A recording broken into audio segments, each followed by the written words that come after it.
안녕하세요 여러분. 오늘은 블랙홀에 대한 흥미로운 이야기로 돌아왔습니다. 우주에는 다양한 종류의 블랙홀이 존재하는데요. 그 중에서도 작은 블랙홀과 큰 블랙홀은 많은 차이점을 가지고 있습니다. 과연 이둘은 어떤 점에서 다를까요? 오늘은 그 차이점을 과학적 근거를 바탕으로 재미있게 풀어보겠습니다. 먼저 블랙홀의 크기부터 이야기해볼까요? 작은 블랙홀은 보통 항성질량 블랙홀이라고 부릅니다.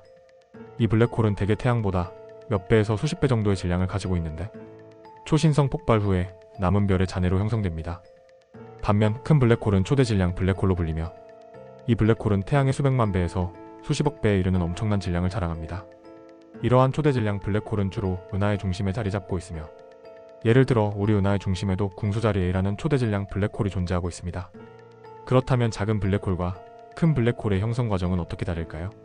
작은 블랙홀은 별의 진화 과정의 마지막 단계에서 형성됩니다.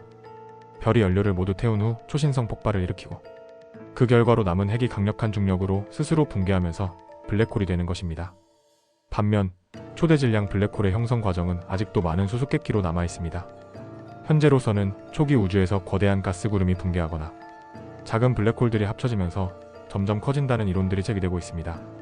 이제 중력의 차이를 이야기해볼까요? 작은 블랙홀은 사건의 지평선, 즉 빛조차 빠져나올 수 없는 경계가 매우 작습니다.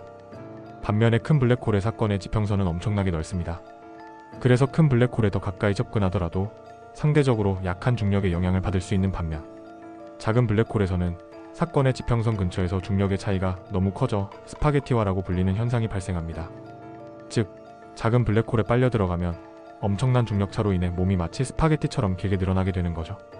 또 한 가지 흥미로운 점은 주변 물질을 끌어들이는 방식입니다.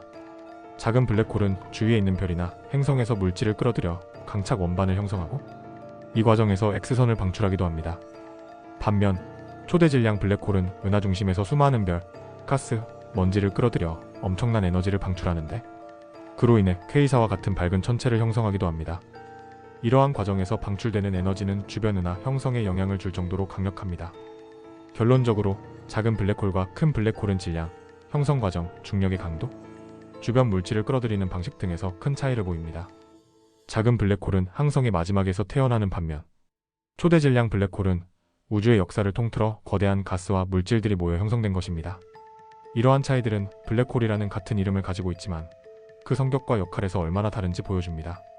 오늘은 이렇게 작은 블랙홀과 큰 블랙홀의 차이점에 대해 이야기해보았습니다. 우주의 신비는 끝이 없는 것 같죠?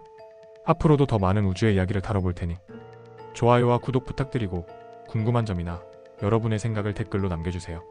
그럼 다음 시간에 또 만나요.